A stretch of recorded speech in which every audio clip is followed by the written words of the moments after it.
Welcome to this video on authentication and authorization in Spring. After watching this video, you'll be able to describe authentication and authorization and explain the process of implementing authentication and authorization in a Spring Boot application.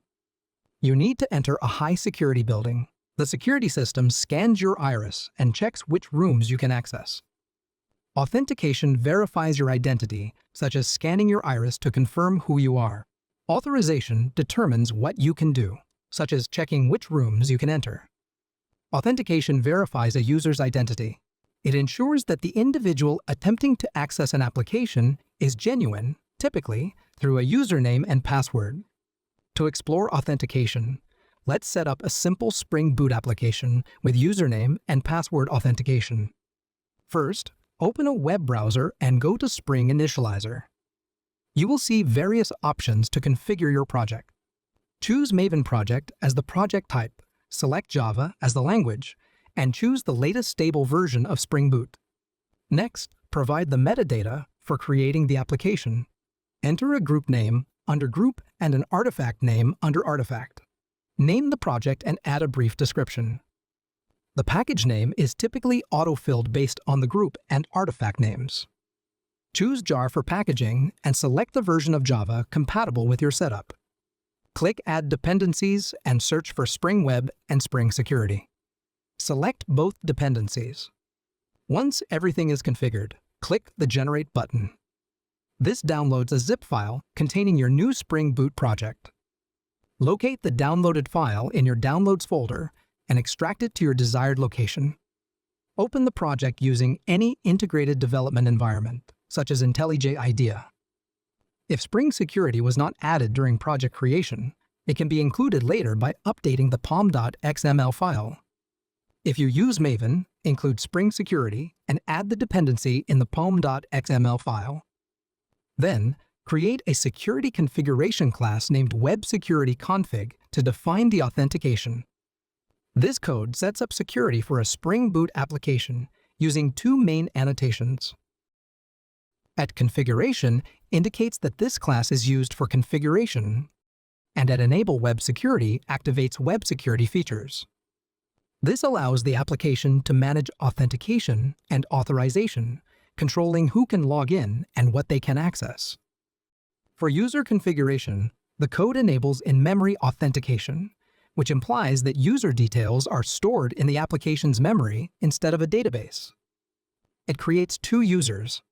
One user has the username user and password with the role user.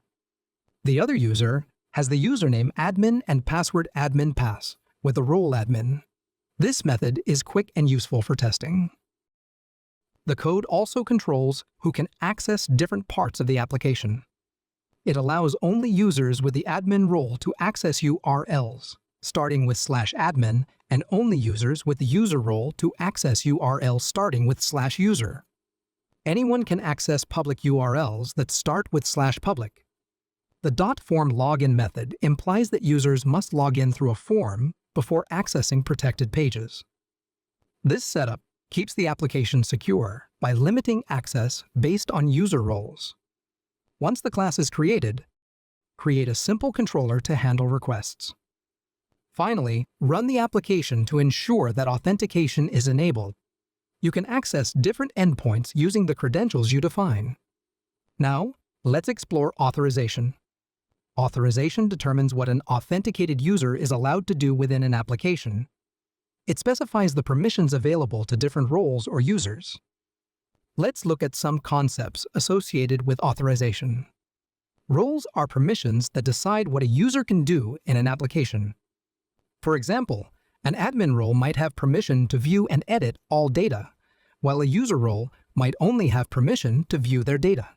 Authorities are specific permissions granted to a user or role. They define what actions can be performed, such as viewing a page or adding new information. Role-based access control, or RBAC, assigns access based on roles. It organizes permissions by grouping them under specific roles and determining who can perform certain actions.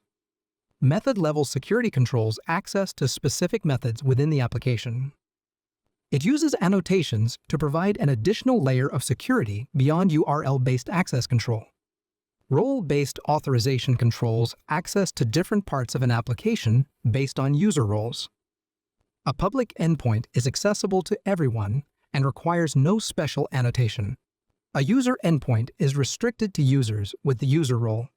The pre-authorize annotation ensures that only logged-in users with the user role can access the profile page. An admin endpoint is reserved for users with the admin role. The pre-authorize annotation allows only admins to see the dashboard, keeping sensitive information secure. In this video, you learned that authentication checks if a user is genuine. In memory, authentication stores user details within the application. Roles control access to different URLs. Authorization decides what authenticated users can do in an application. It uses roles and authorities to control access to different application parts. Finally, the components of authorization include roles, authorities, role-based access, and method-level security.